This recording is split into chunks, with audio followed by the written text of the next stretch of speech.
Hello and welcome to This Week in Polity. Today we are here with 5 articles that are extremely important for prelims as well as mains examination.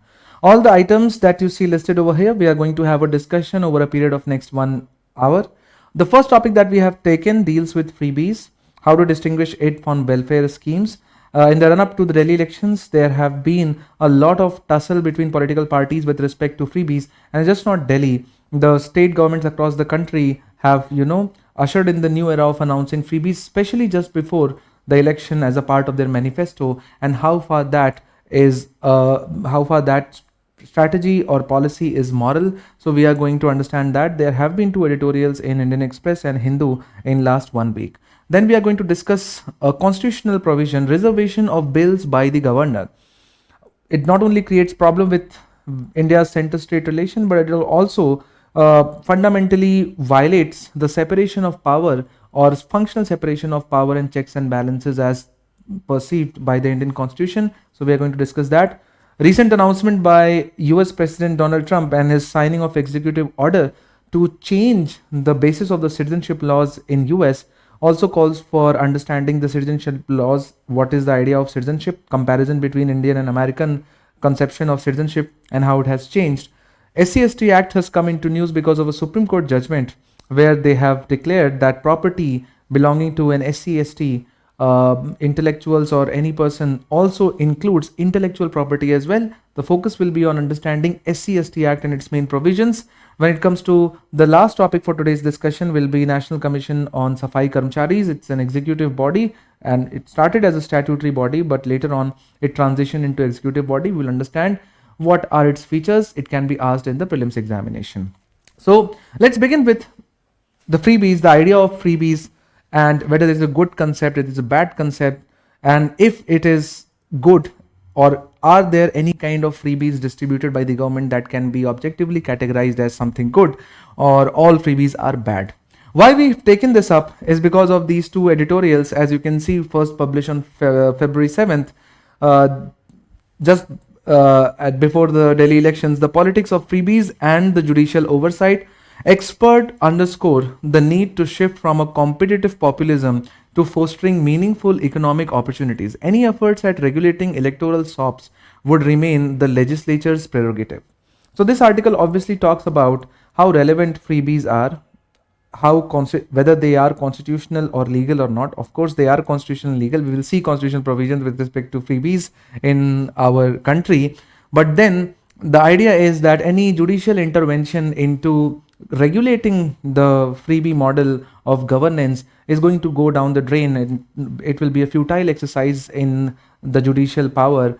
And so ultimately it is for the political parties to come up with a solution, because it is going to lead to nowhere. And then we have what distinguishes welfare measures from freebies, because we want welfare measures to continue, but we don't want freebies to continue. So there has to be a distinction that has to be made between what can be, a freebie or maybe revdi, as called by the Chief Election Commissioner, revdi culture distributed for free. Why we are discussing this news is because there is a line in GS paper 2 syllabus which says government policies and interventions for development in various sectors. And different kind of freebies can be categorized into welfare policies. And this is how the political parties, when they come to power, or when they announce that when they will come to power, if they shall be chosen, they will enact these, they will distribute these freebies. They justify such actions by relating it with the welfare of some or the other section of the society. Correct?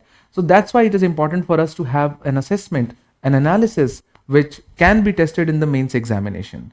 So obviously, let me start by first discussing the word itself, freebie. As the name free itself communicates a lot of idea behind the overall freebie concept. It is something that is distributed free of cost, or almost at a negligible cost. And so if you look around you, there are a lot of free items that we get from the government. So for example, a lot of the states provide free electricity to farmers, absolutely free of cost. Water is generally provided at an extremely subsidized price. Similarly, a lot of the states provide transportation free of cost to vulnerable sections, physically disabled, elderly, Delhi provides free transportation to women. So anything that the government entitles the citizens or the residents almost at a negligible cost by different kind of subsidy programs is in colloquial language called as freebie, but technically all of them are subsidy products. But then there are good subsidy products and then there are bad subsidy products. Before we go into that, is there a constitutional sanction? Is there a constitutional basis behind such a welfareist approach model or freebie model? Yes, there is. That's what paves the way and that's what creates defenses by the political parties. These are the grounds on which political parties generally defend their decision to come up with new and innovative subsidies handed out to people. As you can see on the screen, you have Article 36 and 37, the first two articles dealing with directive principles of state policy. Let's have a quick look at them. It says that in this part, unless the context otherwise requires, the state shall have the same meaning as in part 3, which means that the state would mean Government of India, Parliament, the government of all the states, legislature, other authorities and local authorities within the territory of India having the force of law. Article 37 talks about application of the principles. Now, I'm not going to tell you the principles. You should know what are the principles that are contained in DPSPs. The provisions contained in this part shall not be enforceable by any court. So it draws a sharp distinction between part 3 and part 4 by clearly stating that the provisions of part 4 shall not be enforceable, which means non-application or violation of part 4 cannot become a ground for judicial action. But the principles therein laid down are nevertheless fundamental in the governance of the country. And so Article 37 is somewhat oxymoronic because it uses two terms which contradict with each other. On one hand, you're saying it's not enforceable. On the other hand, you're saying, but they are fundamental in the governance of the country. Right now, the course of the lecture is not going to go to explain Article 37 and its contradiction, but you can see that whatever is contained from Article 38, 39, 40 until Article 51 is basically the government is expected, the legislature is expected, the parliament and the government of India, these institutions are expected to somehow provide the individuals, residents in our country with whatever is mentioned from Article 38 onwards. And if you go and look at the DPSP and what is mentioned in Article 38, 39, 40, 41, 42, 43, 44, it can be variously categorized as welfare scheme or maybe freebie. It depends upon how you construe or make what meaning you make out of it. For example, Article 39B and C talk about distribution of the resources, control of economic means of production. That became the basis for socialism. But the redistribution of wealth can be done in various ways. Progressive taxation allows for the revenue mobilization by the governments at the center as well as the state. But once you have mobilized the revenue by taxing people who have more income, how are you going to then redistribute the revenue that has been mobilized to the people who are deprived of minimum living standards? Because DPSP also makes sure that the people should enjoy minimum living standard.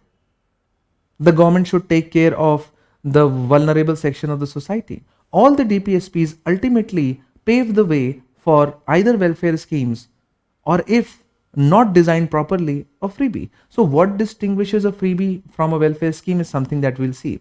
There is another Article 282, expenditure defrayable by the union or a state out of its revenues. The union or a state may make any grants for any public purpose, notwithstanding that the purpose is not one with respect to which parliament or the legislature of the state, as the case may be, make laws. Which basically means that irrespective of whether parliament is the competent authority to make law on a certain matter or not, irrespective of whether government of India is competent enough, which means that if there is a matter which deals with list 2, in that matter also the government of India can donate money, can give grants if it serves the public purpose. And so if you combine these two articles, you can see the idea of welfare is rooted in the Constitution of India by the combined reading of Article 37 and 282.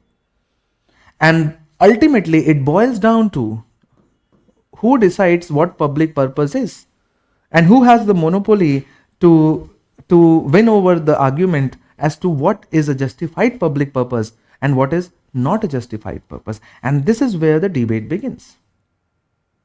And this is by going into this particular debate, we can literally create some fundamental rules to actually distinguish what can be a valid public purpose and hence a welfare scheme justified, what is not a valid public purpose and hence a freebie and not really a good welfare scheme.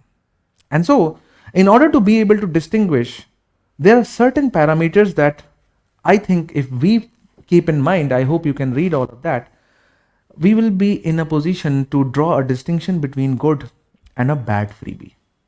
So the first point that we should be careful about, even also writing the mains, is that in any kind of freebie, we should be conscious about looking at the purpose and necessity of a particular freebie.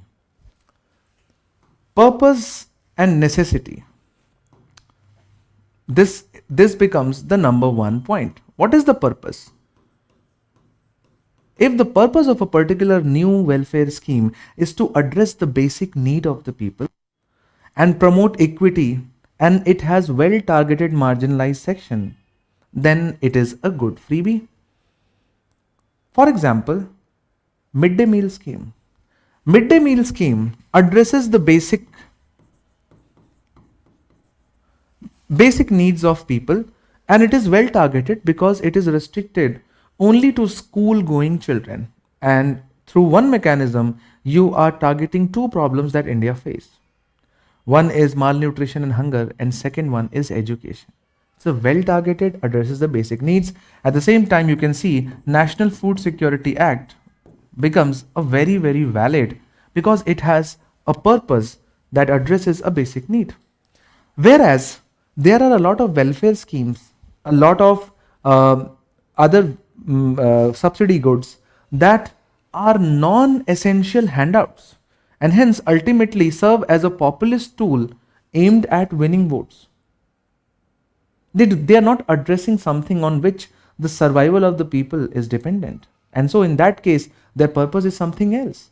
So for example, on the same ground, you can clearly understand that distribution of laptops by various governments, smartphones by various governments, distribution of Mangal Sutras to ensure the marriage of Hindu women does not addresses the basic needs, and so it is just a populist measure.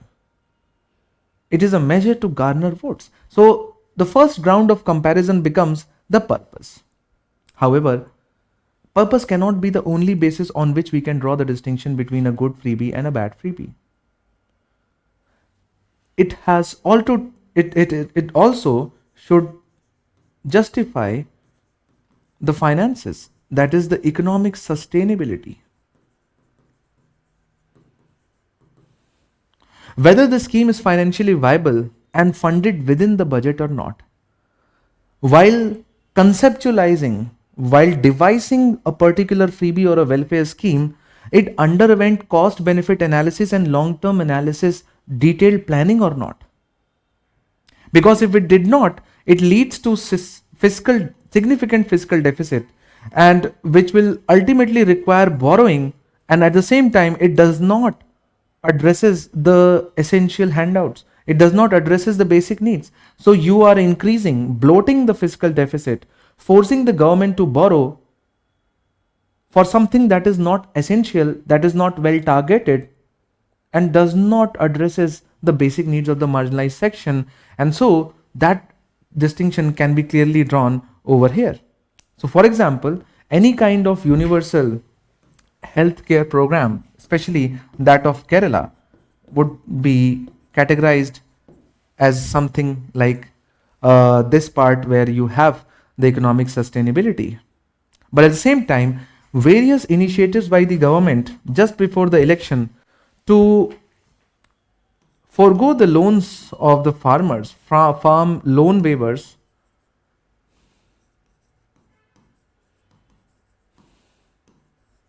would fit under a bad freebie because it is unnecessary. It also is bad because it undermines the credit culture. I hope this point is making sense. At the same time, there is another pillar which should be taken into account, its impact on development, especially human development. Every freebie should be analyzed from the point of view of whether it contributes to the development of capability or not. Because the development of the capabilities of the people directly decides the freedom of the people, liberty of the people. It is just not the absence of constraint which give you freedom. It is access to resources and your capability to act upon those resources is something that entitles you with the real kind of freedom. And that's why, for example, right to education is a real freebie, the best freebie. Health insurance by the government is the best freebie because it allows people to develop their capabilities. I hope this point is making sense to all of you. However, the bad freebie does not lead to any significant improvement in the capabilities of the people. Rather, it just contributes to the dependency of the people. Does that make sense to everyone? And so you can see that by drawing this distinction, you can clearly see and argue both for a good freebie and against a bad freebie because these are extremely objective criterias. These are extremely objective criterias which can be deployed to make a sharp distinction. So ultimately we can see that the freebies are bad because they are generally also timed just before the elections, just before the election manifesto. That's why Election Commission had to come up with rules and regulation so that every party is bound by these rules. They do not follow it, that's another matter. But Election Commission took the matter of freebies extremely seriously. So they are largely designed to cover up the failures of the political parties when they are in power. They undermine the credit culture. It distorts the prices through cross subsidization.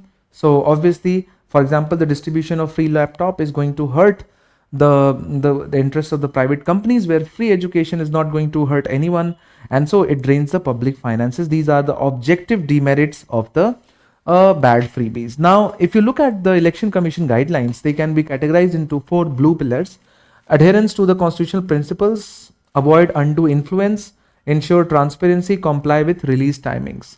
So Election Commission has issued a notification which every political party has to follow. Number 1, whenever you come up with welfare scheme or maybe a freebie, you ensure that your manifesto aligns with constitutional ideals. So every freebie has to be correlated with one or the other article of DPSP. Then prevent promises that could corrupt the electoral processes or undue influence voters. Number 3, that it has issued the guideline where every political party has to ensure how they are going to mobilize the resource for the new freebie scheme or a new welfare scheme that they have promised in their manifesto. So if you are planning to bring something up, then also explain where are you going to manage those resources, because if you want to act upon it, you will have to have the finances sorted out first. And then the Election Commission guideline ensures manifestos are released in accordance with the legal provision. One of the legal provision is that the manifestos, especially announcing freebies, should be released before the announcement of the elections, which is the first day of Model Code of Conduct, before that, so that the level playing field is ensured. These are the guidelines issued by the Election Commission, not that it is followed, but you can see Election Commission has also taken it seriously. So a question in the mains about welfare scheme, freebies, The culture of populism can be easily expected, and if you understand these dimensions, you can easily answer those questions. Let's now move on to the next news, which talks about governor's reservation of legislative laws. Why was governor silent for years? Supreme Court on delay in approving Tamil Nadu Assembly bills. Now you can see that just like a central level, you have a parliament which consists of Lok Sabha, Rajya Sabha, and the president. And by this mechanism, president gets the power to give assent or withhold assent to a particular legislative agenda sent to him or her by the two houses of the parliament. The similar mechanism exists at the state level as well, where every bill has to be signed by the governor. Now, if every bill has to be signed by the governor is also given an option that he can return the bill, he can withhold his assent, or he can reserve a bill for the presidential consideration. He can assent the bill, he can withhold the assent, he can send it for reconsideration, or he can say that no, I think there is some problem with the bill, let me get the clearance of the president. And this mechanism was created to ensure that the legislatures operating in the backdrop of secessionism, in the backdrop of centrifugal forces operating in our country, should not use their lawmaking power to fragment India. So we'll understand that. And this mechanism was created. Now we have seen that the misuse of this particular provision has become particularly problematic in last 3 to 4 years, because it's just not the instance that we are talking about. There have been multiple instances in Kerala, Tamil Nadu, West Bengal, Maharashtra, where the governor either has sat over a particular bill for a very long time or has reserved a particular bill for presidential consideration. First question to understand or even be curious about is to see if there is a constitutional provision. If there is a constitutional provision, what does that constitutional provision dictates? And let's then scrutinize the actions by these governors to see objectively whether it violates the constitutional provision or not. And if it yes, how can we, remove these kinds of bottlenecks in India's center-state relation? Because nothing hurts center-state relation more than a governor acting in absolute arbitrariness. So that frustrates the initiatives by the state governments, and it basically takes away any kind of motivation and initiative at the state level. Let's first look at the Article 200, assent to bills. When a bill has been passed by Legislative Assembly of a state, in the case of a state having Legislative Council has been passed by both houses of the legislature of the state, it shall be presented to the governor, and the governor shall declare either that he assents to the bill, number one, signs the bill, or that he withholds assent therefrom, which means that he denies to give assent, or that he reserves the bill for the consideration of the president. 3 options so far. Provided that the governor may, as soon as possible after the presentation to him of a bill for assent, return the bill. 4th option.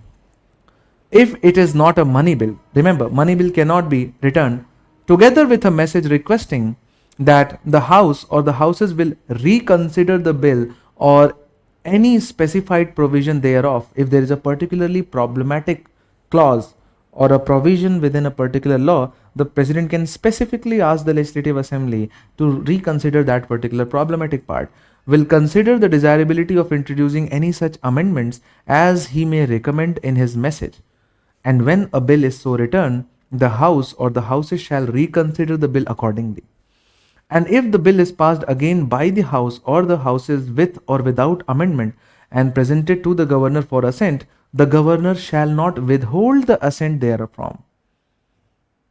Which means that if the governor sends the bill back to the Legislative Assembly for reconsideration, and the reconsidered bill is sent to the governor, now the governor cannot say, I will not sign.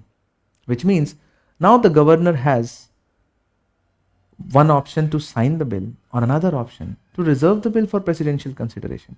Provided further that the governor shall not assent to but shall reserve for the consideration of any bill which in the opinion of the governor would, if it becomes a law, so derogate from the powers of the High Court as to endanger the position which that court is by this constitution designed to fill.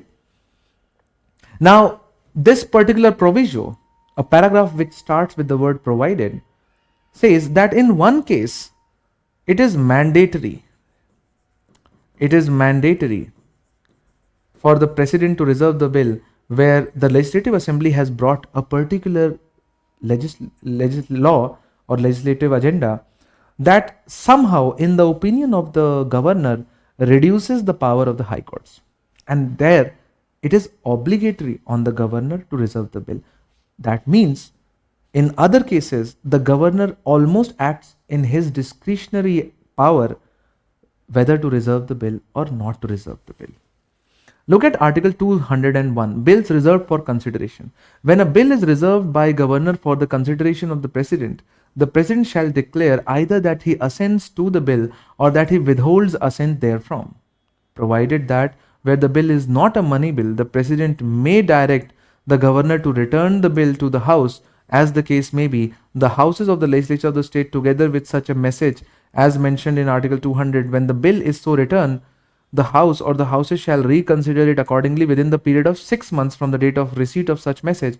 If it is again passed by the house or house of the people with or without, it shall be presented again to the president for his reconsideration. So you can see, let's do this very quickly. So this is a legislative assembly. It sends a particular bill to the governor. Now governor has 4 options. Governor can say yes. In that case, it becomes an act. The government can say no. In that case, it ends there. But saying no is difficult because governor generally is supposed to act on aid and advice of the Council of Ministers. And so, in third case, the governor might return the bill. In that case, the particular bill will go back to the Legislative Assembly. Article 200 says, if the Legislative Assembly retenders the reconsidered bill, sends it back to the governor, now the governor cannot say no. This option has gone. So you can see returning a bill somehow compels the assent. And then the third bill is governor might say that this might have some problematic provision. Let me get it approved from the president. Now in one case, it is mandatory on the president to reserve the bill. Now there are 2 cases, we'll see another article, but according to Article 200, in one case, if the bill has to do with the High Court reduction of High Court power or any kind of impact on High Court, the governor has full power to immediately, not only power, the governor has to reserve the particular bill. Article 201 says is that once a bill has been reserved for presidential consideration, and if the president sends it back to the governor, recommending it to be sent it back to the Legislative Assembly, Legislative Assembly again passes the particular bill, sends it back to the governor. Now, governor is not bound to say yes. The governor is not bound to take any action because now it will again be reserved for presidential consideration. This is what it says, is that it shall be presented again to the president for his consideration. And that's what you should understand the nuances, that once a particular bill is reserved for the presidential consideration, then any amount of legislative action at the level of legislature will have to ultimately go again to the president. And this is what creates a problem. We know that the governor, while exercising his or her powers, is hinged to the president because the governor holds the position as long as he enjoys, as long as there is a pleasure doctrine that governor enjoys being governor as long as the president is pleasured by such terms and conditions and holding of office by the governor, which means that they do not enjoy any kind of security of tenure. And if you want to be the governor, you better do what the president is asking you to do. And president, acts on the aid and advice of Council of Ministers headed by the Prime Minister. So it is actually the wishes of the central government which can control the legislative exercise at the state level. And there you see fundamental problem, violation of the separation of power. This is a purely legislative exercise, whereas intervention by the central government through the long arm of the center known as governor in the lawmaking power of the legislature creates a fundamental conflict. Also, it becomes typically problematic when the central government is controlled by one party and it is the opposition parties which rule various states. And this is what you can see has happened when I showed you the instances of such a use. You can see all the states are ruled by the parties which are in opposition to the party which is in power in central government, which is BJP. So you can see DMK. So you can see in Kerala, you can see in West Bengal, and Maharashtra at that point of time was not controlled by BJP but was controlled by a coalition of Shiv Sena, NCP and Congress. And that's why governor can really become a tool for sort of interference in state legislative powers. While governor has one more task where it becomes necessary for the governor to take the opinion of the president, where it says is that Article 304, restrictions on trade, commerce and intercourse, provided that no bill or amendment for the purposes of clause B impose reasonable restriction on freedom of trade to be introduced or moved in the legislature of a state without the previous sanction of the president. So you can see in one case it is obligatory on the governor to reserve the bill. In the second case, no bill can be tabled without the approval directly from the president, even if it is a law of a state legislature. And then comes the fulcrum of the entire challenge that the center state faces generally is Article 163, which if you compare with Article 74 turns out to be extremely different. Council of Minister to aid and advise governor. There shall be a Council of Minister with the Chief Minister at the head to aid and advise the governor in the exercise of his functions, which means governor will act on aid and advice of Council of Minister. However, except insofar as he is or by under this constitution required to exercise his functions or any of them in his discretion, which means that generally the exercise of the powers of the governor shall be guided by aid and advice of Council of Minister headed by Chief Minister. Just like typically the actions of the president would be guided by aid and advice of Council of Minister headed by the Prime Minister at the center. But there is no other clause in Article 74 which says except insofar he is by or under this constitution required to exercise his function on his discretion. Whereas when you move to the state level, you can see that an entire discretionary power has been carved out for the governor under Article 163 clause 1. That on those matters on which governor is required to act on his discretionary power, in those cases, the governor is not going to pay attention to the aid and advice of Council of Ministers. While Council of Ministers are free to give their aid and advice, governor shall not be bound by those aid and advice. Now the question obviously you should ask is what are the matters on which governor has discretionary powers? And then look at the clause 2.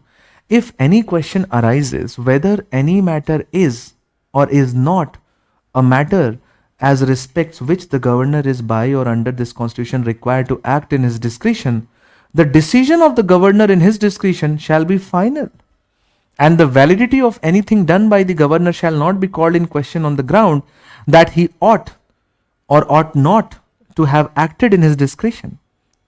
And if you combine clause 1 and clause 2 of Article 163, you arrive at a very tricky situation where you say that governor has discretionary powers which he can or she can act upon irrespective of aid and advice of Council of Ministers. The question is, what are those matters on which the governor can exercise discretionary powers? Well, that also is a discretionary power of the governor. And this became the plank from which the governor in 1970s and 80s acted in absolutely arbitrary manner. But then we had multiple Supreme Court interventions which clarified the meaning of Article 163, which said that the expression required, the action required, signifies that the governor can exercise his discretionary power only if there is a compelling necessity to do so. You should have a very strong reason as to why you are deploying or activating your discretionary power, it has been held that the expression by or under this constitution means that the necessity to exercise such powers may arise from any express provision of the constitution or by necessary implication. Thus, the scope of discretionary power as provided in the exception in clause 1 and clause 2 has been limited by clear language of the two clauses.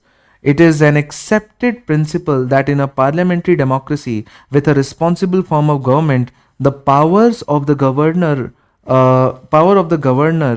as constitutional or formal head of the state should not be enlarged at the cost of real executive, which is the council of ministers.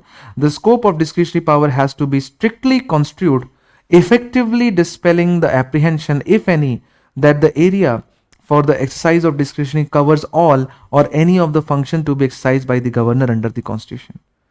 What it says is that because we have adopted a parliamentary system, the crux of the parliamentary system is number one, the responsibility, where the council of minister is responsible, and council of minister are the real executive, de facto head of the government.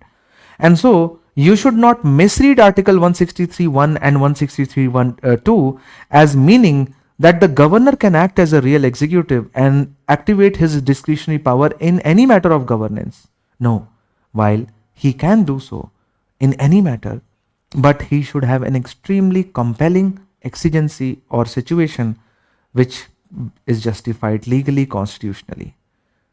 And so you can see that the exercise of the discretionary power of the governor should be bound by the overall framework of the parliamentary system. And so you can see with respect to the reservation of the bill, we have Article 163, 200, 201 and 304. So you can see that Supreme Court has given the verdict which we have seen. However, what is the way forward that we can suggest?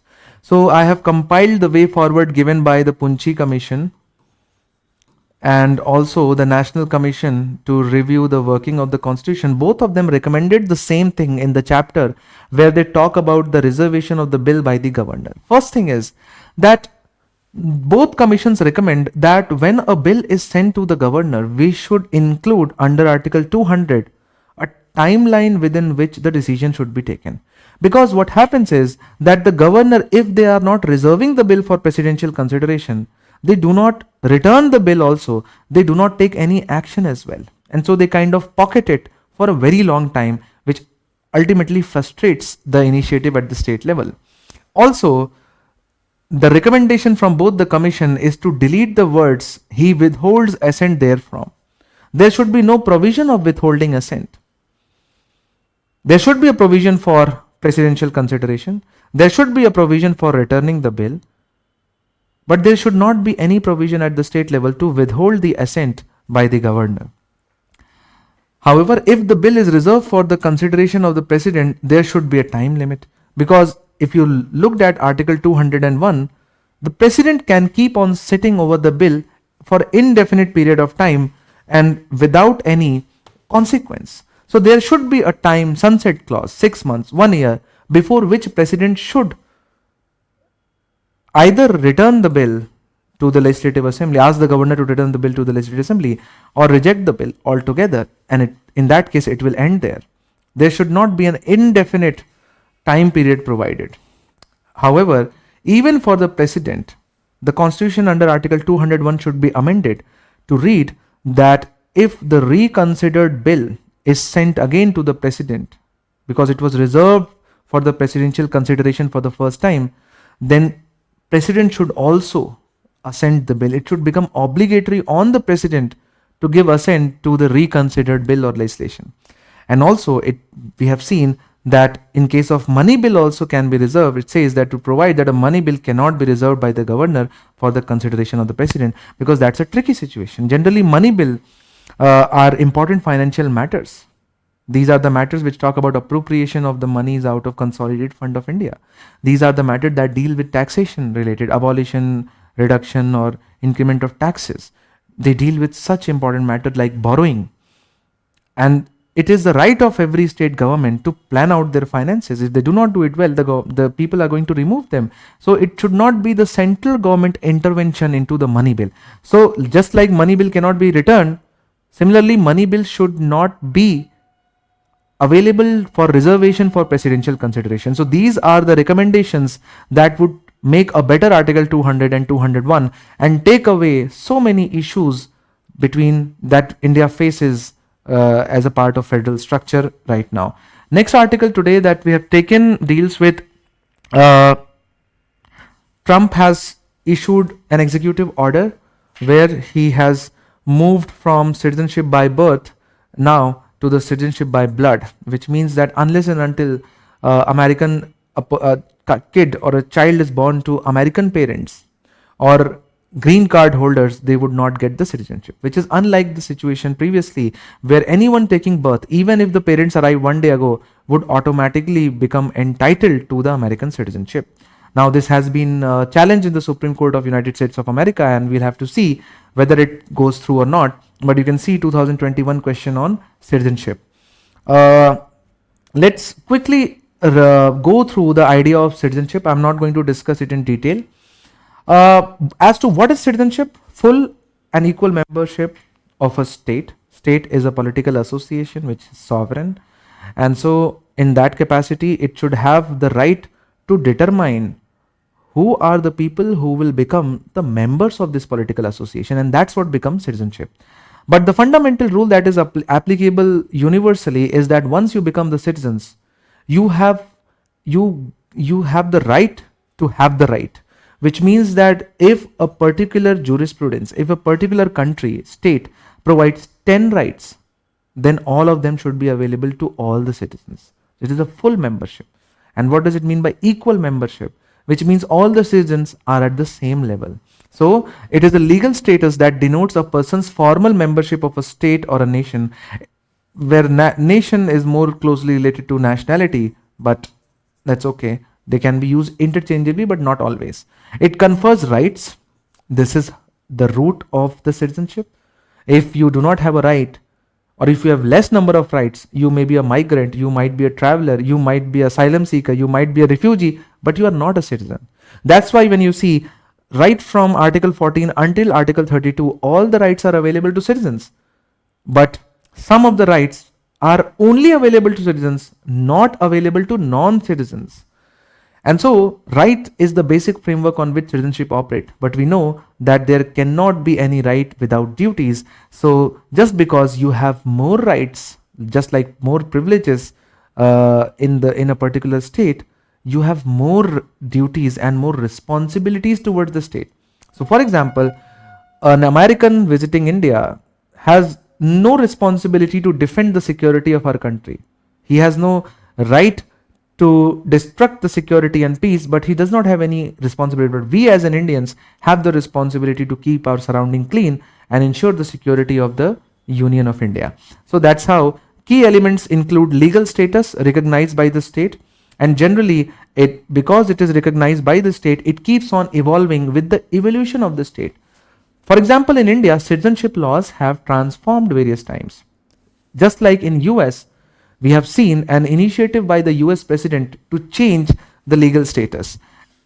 Generally, it is accompanied by political participation like right to vote, contest elections, and generally because it is the citizens who are considered the members of the political association. In most of the jurisdictions, the political participation is exclusively restricted to citizens. And that's why when you go to the Constitution of India, wherever you see elections to president, vice president, Lok Sabha, Rajya Sabha, governor, the first condition is he should be a citizen of India, and then comes the age. So you can see restriction imposed by the laws on the participation in the political, and we have seen rights and responsibilities. Also, this is what distinguishes the citizenship from nationality, that if the citizenship and nationality coincide, then generally the legal state people who have the legal status also have a sense of belongingness in the sense of culture, social and political identity. So for example, not everyone who has Indian passport would take pride in the fact that they are Indians. There would be some people who would be totally neutral. There would be some people who hate this idea of being an Indian, but that does not distinguishes whether they are Indians or not. They are on paper legally Indians, but nationally they are not Indians. Similar is the case with everywhere. So generally, a legal entitlement comes with an emotional angle also, and this is what nationality is. So in not in many cases, nationality, which is an emotional concept, citizenship, which is a legal concept, overlap. Sometimes they overlap, sometimes they don't overlap. Think about an Arab citizen, let's say, think about an Arab citizen living in Israel. Just for the legal purpose, he might be or she might be having the passport of Israel, but then in mind, they are not one with the Jewish government. So there are various ways on the basis of which legal status can be provided. You have the right of the soil because you were born at a particular place within a political association. You were born, the fact that you were born in a particular jurisdiction can entitle you with the political membership. At the same time, not necessarily, because there is a right of blood, because unless and until you are born to the members of the political association, you will not get the citizenship. At the same time, what if a person is neither born in a particular territorial area of a state, or the person, let's say, is not born to the parents who are the members of a political association? So for example, a foreigner who wants to get the legal recognition in our country, and that is the third way, naturalization, where foreigners can become citizens through legal procedures. Why we are discussing this is because of the changes. Let's go through the changes first. So this is the evolution of citizenship laws in the US, and this is the evolution of citizenship rules in India. So 1868, 14th Amendment guarantees citizenship to all born or naturalized people in US. 30 years down the line, in 1898, US Supreme Court reaffirmed citizenship rights regardless of the parent citizenship. So whoever has moved to US from wherever they have come, doesn't matter. If their children are born within the territory of United States of America, they will have the right to have the citizenship. Trump administration's executive order attempts to restrict the birthright citizenship, and so federal court has stayed this order, as I've already discussed. In case of India, Citizenship Act 1955 established the legal status because it was Article 11 which said that Parliament will make the law to regulate the right of the citizenship. So it took 5 years for the Indian Parliament to come up with a citizenship law. Then initially, the Indian citizenship was available to anyone who would take birth in our country. For the first time in 1986, we see the change where it not only you should be taking birth in India, but you should be born to at least one parent being an Indian. So you can see the transformation. And then in 2004, both parents must be Indian citizens and one not an illegal immigrant. So one should not be illegal immigrant, and that when India really made the citizenship laws extremely strict. In 2019, the latest amendment, we have seen that fastened process of naturalization citizenship given to illegal immigrants coming from Afghanistan, Bangladesh and Pakistan and belonging to 6 religious communities: Sikh, Parsis, Buddhists, Christians, Jains, and I think, yeah, that's. So citizenship is done. SC/ST Act. In a relief for Dalit researchers, SC upholds Bombay High Court ruling. Intellectual property theft comes under ambit of SC/ST Act. SC/ST Act is a peculiar act which basically was created in furtherance of the constitutional goals of first removing untouchability and basically ushering in the era where it becomes very difficult for the non-SC/ST people to subjugate the SC/ST people. And this is a very stringent law which often remains in news. It is often rife because of hue and cry raised by upper caste because of the Supreme Court judgments. This is the recent Supreme Court judgments. Let's look at the main important provision of SC/ST Act. It defines specific crimes against SC/ST as atrocities. It also defines who are the people who can file the case, and it also limits the offenders. Only SC/ST people can file a case only against non-SC/ST people. That is number one. It specifies and it makes it a responsibility of the government to identify vulnerable areas where there is a high rate of atrocities against SC/ST. So there is an element of vulnerability mapping.